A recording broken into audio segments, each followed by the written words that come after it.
여호수아가 이스라엘 백성들을 승리 가운데 여리고 성을 이제 무너뜨리고 그 다음에 이제 아이성과의 전투에서는 처음에는 이제 패배를 했습니다. 그 이유가 아간이라고 하는 한 사람의 죄 때문에 그렇습니다. 그래서 우리 공동체가 믿음의 그 하나님의 약속을 향해서 나아갈 때에 그 한 사람의 이 영향력이 좋은 모습이든 나쁜 모습이든 얼마나 큰 영향력을 맺고 있는가, 우리가 그걸 이제 보게 되고, 또 하나는 하나님께서는 늘 실수했을 때, 또 죄가 드러났을 때에 회복할 수 있는 길을 늘 보여주신다는 거예요. 그래서 아이성의 전투에서 이제 승리를 하게 됩니다. 한 가지 오늘 9장의 말씀을 우리가 잘 이해하기 위해서 어제 본문 맨 마지막 부분을 다시 한번 좀 읽었으면 좋겠습니다. 어떤 이야기냐면 아이성 전투가 끝났어요. 끝나고 난 다음에 하나님께서 이스라엘 백성들에게 요구하셨던 내용이 있는데, 그게 뭐냐면 어제 본문 잠깐 보겠습니다. 30절부터 제가 읽어보겠습니다. 그때에 그러니까 이제 그 아이성의 그 모든 적들을 다 무찌르고 그 왕도 이제 죽이고 난 다음에, 그때에 여호수아가 이스라엘의 하나님 여호와를 위하여 에발산에 한 제단을 쌓았으니, 이거는 이미 신명기에서 모세를 통하여 그 땅에 들어가게 되거든. 에발산과 그리심산에서 에발산에서는 축복을, 그리심산에서는 이제 저주를 선포하라고 그렇게 돼 있습니다. 그렇죠. 그리고 거기에서 율법의 내용을 다시 한번 새기라고 이렇게 이야기를 했는데, 그 내용입니다. 에발산에서 한 제단을 쌓았으니 이는 여호와의 종 모세가 이스라엘 자손에게 명령한 것과 모세 율법책에 기록된 대로 새 연장으로 다듬지 아니한 새 돌로 만든 제단이라. 그러니까 하나님의 제단은 사람의 힘이 들어가면 안 된다는 거예요. 사람의 노력이 들어가서는 안 된다는 거예요. 하나님의 제단 가운데는요. 그러니까 다듬지 않는 돌로 만들죠. 무리가 여호와께 번제물과 화목제물을 그 위에 드렸으며 여호수아가 거기서 모세가 기록한 율법을 이스라엘 자손의 목전에서 그 돌에 기록하며, 그러니까 잘 기억하세요. 하나님께서 모세를 통해서 주신 그 율법을 어디다가 기록했다고요? 돌에다가 분명히 새겼습니다. 그리고 33절에 온 이스라엘과 그 장로들과 관리들과 제사장들과 본토인뿐 아니라 이방인까지 여호와의 언약궤를 맨 레위 사람 제사장들 앞에서 궤의 좌우에 서되 절반은 그리심산 절반은 에발산 앞에 섰으니 이는 전에 여호와의 종 모세가 이스라엘 백성에게 축복하라고 명령한 대로 함이라. 근데 이제 하나 빠진 게 축복과 저주가 같이 있었다는 거예요. 언제나 축복이 있으면 그 반대는 저주거든요. 그 다음에 34절에 그 후에 여호수아가 율법책에 기록된 모든 것대로 축복과 저주하는 율법의 모든 말씀을 낭독하였으니, 그러니까 돌에 새긴 율법이 있고요. 그 다음에 이제 낭독한 율법이 있어요. 그러니까 이 율법을 돌에 새겼다는 게 율법 전체를 새겼냐, 10계명만 새겼냐, 그건 모르는 일이에요. 그리고 낭독했던 이 율법이 축복과 저주의 내용이 있었던 신명기 28장의 내용이냐, 아니면 출애굽기부터 주어졌던 그 모든 율법 다, 율법과 관련된 모든 내용을 말하는 거냐, 그거는 확실하게는 모르지만 어쨌든 율법책에 기록된 모든 것대로 축복과 저주하는 율법의 모든 말씀을 낭독하였으니 모세가 명령한 것은 여호수아와 이스라엘 온 회중과 여자들과 아이와 그들 중에 동행하는 거류민들 앞에서 낭독하지 아니하는 말이 하나도 없었더라. 그러니까 분명히 신앙 재교육이 이루어졌다는 거예요. 근데 이미 여리고성과 아이성을 통해서 이스라엘 백성들에게 하나님께서 분명히 경험적으로 깨닫게 했던 그 교육 내용이 뭐냐면, 말씀대로 순종하면 승리하고 말씀대로 순종하지 아니하면 패배한다라고 하는 확실한 경험을 하게 한 다음에 율법의 말씀을 다시 한번 읽고 교육을 시켰다는 내용이에요. 그러고 나서 이제 오늘 본문이거든요. 근데 오늘 본문은 지금 희한한 일이 일어나고 있는 거예요. 지금 여리고 성이 무너졌죠. 아이 성이 무너졌죠. 이 소식을 듣고 가나안에 있는 칠족속들이 지금 부르르 지금 떨고 있습니다. 그래서 어떡하나? 이제 다음 차례는 제일 가까운 사람들이 기브온이거든요. 그렇죠? 이 기브온은 히위 족속 사람들이에요. 그러니까 다음에는 우리 차례네. 그리고 나머지 이제 그 족속들은 야, 이러다가 우리 다 당하겠다. 그래서 어떻게 합니까? 그들이 이 일을 듣고 1절에 보니까 이 일을 듣고 2절 모여서 일심으로 여호수아 이스라엘에 맞서서 싸우려 하더라. 예. 서로 사실 가나안 땅에 있을 때는 서로 어떻게 보면 이제 그 라이벌 관계잖아요. 경쟁 세력들이거든요. 근데 이제 이스라엘 백성들이 들어오니까 이제 하나가 된 거예요. 일심으로 그들과 맞서서 싸우려 하더라. 하나님의 백성이 진격해서 하나님의 약속을 성취할 때에 사단 마귀는 우리를 대적하려고 하죠. 우리가 알아야 될 게 뭐냐면 우는 사자와 같이 또는 아주 교활한 뱀의 모양으로 나타난다는 겁니다. 근데 오늘 기브온 이 주민들은 다르게 반응했어요. 그들은 어떻게 했냐면은 4절에 보니까 꾀를 냈다는 거예요. 야, 그 결정한 거예요. 우리는 분명히 죽을 수밖에 없다. 싸워가지고 그 견고했던 여리고도 무너졌지. 물론 아이는 그거에 비해서 상대적으로 작은 성이긴 하지만 지금 진행되는 내용으로 봐서는 야, 우리는 가망성이 없다. 그러니까 살아날 방도를 강구할 수밖에 없는 거예요. 근데 여기 보니까는 사신의 모양을 꾸미고 헤어진 전대, 헤어져서 찢어지고 기운 가죽 포도주 부대. 그러니까 그 멀리서 왔다라고 하는 것을 증명할 수 있는 낡은 포도주. 그다음에 이제 곰팡이가 막 들고 있는 그런 떡. 뭐 헤어진 옷, 헤어진 신발, 뭐 이런 거 입고 찾아가서 조약을 맺자라고 꾀를 냈습니다. 근데 이 꾀는 도대체 뭘 근거로 한 꾀냐 이 말이에요. 아까 8장 말씀 읽었던 이유는요. 이 기브온 사람들이 첩자들을 보내가지고 그 내용을 다 들었다는 거예요. 하나님의 말씀을 듣지 않고서는 이게 그 꾀로 나올 수가 없어요. 무슨 말인지 알겠습니까? 그러니까 하나님께서 말씀하신 내용이 뭔가 귀 기울여 듣지 않고서는 이 꾀를 낼 수가 없어요. 율법의 말씀 보겠습니다. 신명기 20장 한번 보세요. 신명기 20장에 보면은 전쟁할 때 하나님께서 어떻게 하기를 원하시는가 뭐 그런 내용이 지금 남겨져 있습니다. 신명기 20장 10절부터 18절까지. 그러니까 신명기 이 내용도 분명히 그 에발산하고 그리심산에서 낭독이 되었던 것 같아요. 그렇지 않고서는 이 꾀를 생각해낼 수가 없어요. 제가 읽겠습니다. 10절부터.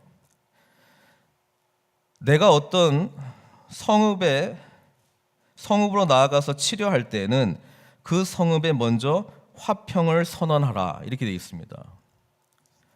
그 성읍이 만일 화평하기로 회답하고 너를 향하여 성문을 열거든 그 모든 주민들에게 내게 조공을 바치고 너를 섬기게 할 것이요 만일 너와 화평하기를 거부하고 너를 대적하여 싸우려 하거든 너는 그 성읍을 에워쌀 것이며 내 하나님 여호와께서 그 성읍을 내 손에 넘기시거든 너는 칼날로 그 안에 남자를 다 쳐 죽이고 너는 오직 여자들과 유아들과 가축들과 성읍 가운데 있는 모든 것을 너를 위하여 탈취물로 삼을 것이며 너는 내 하나님 여호와께서 내게 주신 적군에게 빼앗은 것을 먹을지니라. 내가 내게서 멀리 떠난 성읍들 곧 이 민족들에게 속하지 아니한 성읍들에게는 이같이 행하려니와. 무슨 이야기냐면 가서 야 너희들 우리하고 평화할래 아니면 싸울래 이렇게 하고 평화하겠다 그러면 조약을 맺으라는 거예요. 그렇죠? 그런데 이 내용은 가나안 7족속에게는 해당이 안 돼요. 이 일은 어떻게 누구에게요? 이 민족들에게 속하지 아니한 성읍들에는 이같이 하라 이렇게 돼 있습니다. 그리고 16절에 오직 내 하나님 여호와께서 내게 기업으로 주시는 이 민족들의 성읍, 기업으로 주시는 가나안 땅의 성읍에서는 호흡이 있는 자를 하나도 살리지 말지니 곧 헷 족속, 아모리 족속, 가나안 족속, 브리스 족속, 히위 족속, 여부스 족속을 내가 진멸하되 내 하나님 여호와께서 내게 명령하신 대로 하라. 그러니까 여리고 성부터 전부 헤렘, 완전히 그냥 불살라 없애는 것으로 지금 진격해 들어가는 거예요. 이 기브온 사람들이요, 이 내용을 들은 거예요. 야, 우리는 지금 가망이 없구나. 가망이 없구나. 응? 이는 그들이 그 신들에게 행하는 모든 가증한 일을 너희에게 가르쳐 본받게 하여 너희가 너희 하나님 여호와께 범죄하게 할까 함이니라. 가장 큰 이유는 이스라엘 백성들의 거룩성이 깨어질까 봐. 이미 관영에서 퍼져 있는 이 죄악이 이스라엘 백성들에게 갈까 봐 그렇기 때문에 그렇다는 것이죠. 19절. 너희가 어떤 성읍을 오랫동안 애워싸고 그 성읍을 쳐서 점령할 때도 도끼를 둘러 그곳의 나무를 찍어내고 뭐 하는 그런 내용들이 있는데, 어쨌든 핵심은 가나안 7족속은 전부 진멸하라는 거고, 가나안 7족속 외의 민족들은 뭐예요? 평화의 조약을 맺을 수 있다는 거예요. 그러니까 이 내용을, 그렇죠, 에발산하고 그리심산에서 모든 율법의 내용들이 낭독되었다라고 했을 때 기브온 사람들이 이 이야기를 듣고 꾀를 낸 게 뭐냐면, 뭘 근거로 해서 꾀를 냈다고요? 말씀에 근거해서 꾀를 낸 겁니다. 아, 그러면 우리는 가나안 족속이 아닌 것처럼, 멀리서 온 족속처럼 하면 되겠구나. 그 꾀를 낸 거예요. 그래서 이스라엘 백성들하고 화평의 조약을 맺자. 그러면 우리가 살 수 있겠다. 이 생각이 든 거예요. 하나님께서는 말씀대로 하지 않았다는 것, 그리고 아이성 전투에서 여호와께 묻지 않았던 거에 대해서 아주 이스라엘 백성들이 피부에 느낄 정도로 패배하게 만들었습니다. 근데 유독 이 기브온 사건에서는요, 하나님이 뭐라고 하신 내용이 없어요. 심판하셨다는 내용도 없고, 너 왜 그렇게 했느냐 이런 내용이 없어요. 14절에 보니까 무리가 그들의 양식을 취하고는, 그렇죠, 어떻게 할지를 여호와께 묻지 아니하고, 분명히 기도도 안 하고 하나님의 뜻을 묻지도 않은, 어떻게 보면 큰 범죄를 범했음에도 불구하고 하나님께서는 이스라엘 백성들에게 뭐 가타부타 잘했다 못했다 이런 이야기를 하지 않습니다. 이거는 오늘날 우리들이 좀 생각해 보도록 만든 본문이에요. 왜 그랬을까요? 하나님께서 가나안 땅에 진격해 들어갈 때 분명히 신명기 20장 보니까 전부 남녀노소 할 것 없이 전부 진멸하라 라고 이야기를 하고 있습니다. 그러나 예외가 나온다는 거예요. 여리고 성에서는 누가 예외였어요? 라합이 예외였어요. 그렇죠? 라합도 하나님께 대한 믿음을 붙들고 살려달라 애걸복걸을 했습니다. 라합이 살아납니다. 지금 기브온, 죄악이 관영된 민족이죠. 그러나 말씀을 들었어요. 하나님이 지금 어떻게 하겠다는 걸 들었어요. 그리고 자신들은 그 심판 가운데 속해 있다는 그 두려움에 사로잡혀 있습니다. 살고 싶었습니다. 그래서 어떻게든지 간에 지금 뭐 이 말씀에 근거해서 반응했다는 거예요. 그래서 하나님께서 이 기브온 백성들을 살려주시는 내용이 나옵니다. 내일 본문 보시면요, 이 뒷부분인데 3일 후에 이 거짓말이 들통납니다. 그래서 지금 이스라엘 백성들이 지금 난리가 났어요. 야, 리더십들, 너희들 어떻게 그렇게 분별력이 없냐? 어떻게 이런 말도 안 되는 그런 조약을 맺었냐? 그리고 기브온이라고 하는 것은 지금 가나안 이 땅에서 지금 중심부다. 우리로 이스라엘 백성들 입장에서는 지금 그 한국의 그 인천 상륙 작전처럼 가운데 허를 찔러 가지고 지금 남북으로 지금 점령해야 될 건데, 지금 이 기브온 민족이랑 지금 화친을 맺었다니 지금 어떻게 하겠다는 거냐? 그때 당시에 조약을 맺었다는 것은 서로 침범하지 않는 거예요. 그리고 뭡니까? 기브온 백성들이 공격당하면 이스라엘 백성들이 형제처럼 도와줘야 되고, 이스라엘 백성들이 공격당하면 기브온 민족들이 또 형제처럼 도와줘야 되는 거예요. 9장 후반부 내용을 보면 백성들이 원망합니다. 리더십들의 그런 분별하지 못한 거에 대해서 지금 어떻게 하는 거냐? 우리는 이러지도, 죽이면 우리가 맹세했던 거에 대해서 위반하는 거니까 우리가 하나님 말씀을 또 어기는 것이 되는 거고, 그렇죠? 그리고 또 하나님의 말씀은 이 약속의 땅에 있는 모든 족속들은 다 죽이라고 했는데 그 순종하지 못하는 거고 이거 어떻게 해야 되느냐? 그렇죠? 출애굽기 34장 12절에 하나님께서 분명히 말씀하신 내용이 있어요. 너는 스스로 삼가 내가 들어가는 땅의 주민과 언약을 세우지 말라.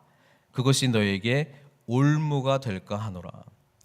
기브온 족속들이 이것도 알았던 것 같아요. 야, 우리랑 어떻게든지 간에 언약 맺으면 혹시 이스라엘 백성들의 올무가 되어서 그들이 하나님하고 관계가 틀어지지 않을까, 뭐 이런 계산도 있지 않았겠어요? 그 다음에 레위기 19장 12절, 너희는 내 이름으로 거짓 맹세함으로 내 하나님의 이름을 욕되게 하지 말라. 나는 여호와니라. 야, 어쨌든 우리가 거짓으로 이들에게 다가가면 이런 맹세에 대해서 이들이 좀 우왕좌왕하지 않을까, 이런 생각들이 있었습니다. 근데 참 기특한 게 기브온 사람들이 하나님의 말씀을 열심히 듣고 열심히 연구했다는 거예요. 그렇지 않고서는 이런 꾀를 낼 수가 없어요. 하나님이 누구신가에 대한 지식으로 이스라엘 백성들을 처음에는 어떻게든지 올무에 빠지게 하고 또 그들은 살아나려고 노력했는데, 지금 오늘 본문의 내용의 결과로 봐서는 하나님께서는 이 말씀에 대해서 자기들이 살려고 열심히 듣고 연구했던 이 기브온 사람들에게 하나님께서 뭐예요? 구원의 은혜를 주셨다는 거예요. 우리 하나님은요, 은혜로우신 하나님이십니다. 자비로우신 하나님이십니다.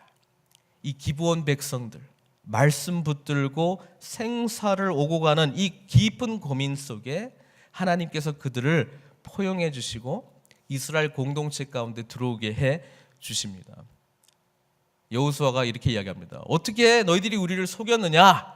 내가 너희들한테 저주를 내릴 것이다. 그래서 그 저주의 내용이 뭔지 아세요? 너희들이 이제 영원히 대대로 우리 이스라엘 백성들을 위하여 그리고 여호와의 제단을 위하여 나무 패는 자와 물 깃는 자가 될 것이다. 여러분, 이게 저주입니까? 축복입니까? 하나님께서 우리를 심판하실 때요, 그거 아셔야 돼요. 그 심판의 내용은요, 살리시기 위한 심판입니다. 하나님께서 우리에게 정말 벌을 내리실 때, 책망하실 때 우리를 살리시기 위한 그런 은혜를 베풀어 주셨다는 것을 여러분 아셔야 돼요. 하나님은 우리가 멸망의 길로 가도록 내버려 두지 않고 어쨌든 간에 우리를 살리시는 방향으로 이끌어 주신다는 거예요. 저주라고 선포했지만 기브온 백성들 입장에서는요, 이것은 놀라운 은혜입니다. 그들은 물론 이스라엘을 섬기는 종이 되었습니다. 그러나 하나의 놀라운 특권은 레위인들만 할 수 있는 그 거룩한 하나님을 예배하는 그 제단을 쌓는 일에 그들이 쓰임받게 되었다라고 하는 것이 얼마나 놀라운 일입니까?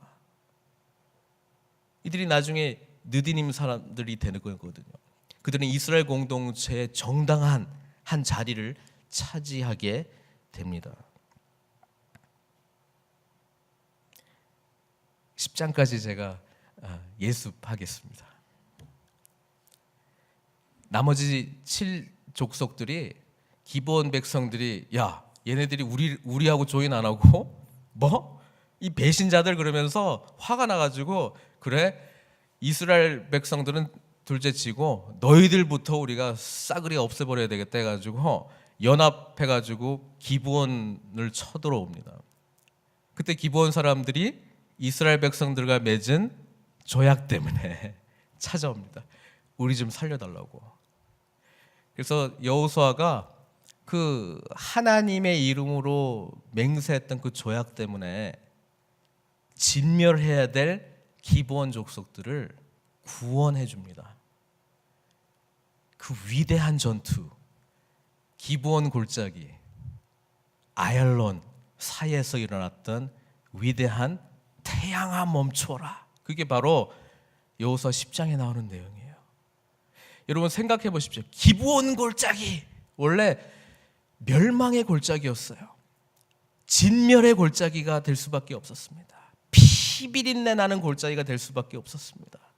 그러나 부족하지만 깨달음이 없었지만 말씀 붙들고 어떻게든 살아보겠다고 꾀를 내어가지고 했던 게 하나님 보시기에 가상하게 느껴지셔서 공동체의 일원으로뿐 아니라 하나님을 가장 가까이 모시는 제단 섬기는 일로 쓰임 받았을 뿐 아니라 기브온 골짜기 그러면 태양을 멈추시면서까지 우리에게 승리를 주시는 여호와의 놀라운 은혜와 권능을 기브온 백성들이 누구 때문에? 우리 때문에 하시는 하나님의 놀라운 은혜를 깨달았다는 거예요. 저는 이 본문 보면서요, 말씀 붙들고 씨름하는 자에게 얼마나 놀라운 하나님의 축복이 예비되어 있는가, 그것을 바라보게 됩니다. 생명 걸고 이거 죽고 사는 거의 문제다라고 생각했던 기브온 사람들처럼 우리 또한 말씀을 대해야 되지 않겠습니까? 오늘 이 말씀을 내가 연구하지 아니하면, 하나님이 어떤 분이신지를 내가 알지 아니하면, 하나님 무엇을 원하시는가 알지 못한다면, 어떻게 하면 내가 살아갈 수 있는가 내가 그걸 깨닫지 못하면 나는 멸망할 수밖에 없는 자이다, 난 죽을 수밖에 없는 자다라고 하는 그런 처절한 생사의 갈림길 앞에서의 말씀을 붙들지 않고서는 하나님의 이 놀라운 은혜와 권능이 어찌 우리에게 임할 수 있겠냐 말입니까? 말씀은 그래서 시간 날 때 보는 게 아니에요. 여유 있을 때 보는 게 아니에요. 바빠 죽겠는데 그거 볼 시간 어디 있느냐, 이게 핑계될 일이 아니에요. 죽고 사는 거의 문제라면 생명의 말씀을 우리가 그렇게 붙들어야 되지 않겠습니까? 하나님은 이 약속을 우리에게 해주고 계십니다. 말씀을 생명 걸고 목숨 걸고 붙드는 자에게 하나님의 놀라운 구원뿐 아니라 놀라운 긍휼하신 은혜뿐 아니라 놀라운 권능을 경험하게 될 것이다, 그렇게 말씀해주고 있습니다. 아무리 가능성 없는 기브온 같은 자들이 그렇게 말씀을 붙들어도 말입니다. 그런 은혜가 우리 앞에 펼쳐 있습니다. 그러나 하나님께서는 오늘도 사모하는 마음을 찾고 계십니다. 과연 생명 걸고 오늘 하나님, 주님의 말씀 없으면 나는 살아갈 수 있는 그런 은혜가, 아버지 하나님, 그런 능력이 나에게 없습니다. 부르짖으며 간절함으로 주님의 말씀을 사모하는 자들을 주님 찾고 계십니다. 그리고 그들에게 분명히 말씀하십니다. 나는 너에게 은혜를 베풀리라, 너에게 축복하리라. 하나님의 말씀을 생명으로 여기고 생명으로 모시고 생명으로 순종하는 자에게 내가 결코 이 땅 가운데에 패배의 삶을 허락하지 아니하노라. 우리 하나님의 약속의 말씀 아닙니까? 사랑하는 성도들, 개인적으로, 가정적으로, 사업적으로 많은 일들이 우리에게 일어납니다. 때로는 힘든 일들이 찾아옵니다. 그러나 말씀을 붙드십시오. 목숨 걸고 붙드십시오. 그러면 하나님께서 불가능할 것 같이 보여지는 상황 가운데서도 길을 내어 주실 것입니다. 사방이 바다같이 나를 침몰해 오는 그 바다 가운데도 하나님께서는 가르시고 길을 내어 주실 것입니다. 하루가 지나가면 나는 끝장이다 라고 생각할 때 태양까지도 멈추게 하시는 하나님 아닙니까? 하나님을 바라보십시오. 하나님께 기도하십시오. 그분께 소망을 두십시오. 그분에게 답이 있습니다. 오늘 이 자리에 어떤 마음으로 오셨습니까? 기도 시간에 하나님을 부르주십시오. 우리 앞에 생사화복이 놓여졌다 말씀하고 있는데, 생명, 사, 죽음, 화, 그렇죠? 저주, 복 앞에 놓여져 있다는 것은 무슨 말씀입니까? 순종으로 반응한 자들에게는 생명과 축복이고, 불신앙으로 불순종으로 반응하는 자들에게는 결국 멸망과 저주만 있을 뿐이다. 하나님 그렇게 말씀해 주고 있습니다. 우리를 윽박지르기 위해서 그렇게 하신 말씀인가요? 우리를 정말 힘들게 하기 위해서 축복의 내용보다 저주의 내용이 훨씬 많은가요? 그게 아니라 우리의 죄성 때문에 끊임없이 이 죄된 것을 더 쫓아가기를 원하는 우리의 타락한 마음을 알고 계시기 때문에 윽박질러서라도 우리로 하여금 다시 본질적인 생명 되신 하나님을 붙들라 말씀하고 있는, 우리를 너무나 사랑하시는 아버지 하나님의 마음인 것입니다. 우리 기도 가운데 그 하나님 만나십시다. 기도 가운데 하나님께 부르짖읍시다. 우리의 기도의 제목들 하나님께 올려드리십시다. 생명 걸고 말씀대로 순종할 때에 하나님 어떻게 역사하시는가 우리 함께 경험해 나가십시다. 그래서 우리 몸된 교회 모든 성도들 한 분 한 분에게 하나님의 넘치도록 부어주시는 그 축복의 열매에 맺는 삶을 살아가는 저 여러분들 되시기를 주님의 이름으로 축원드립니다.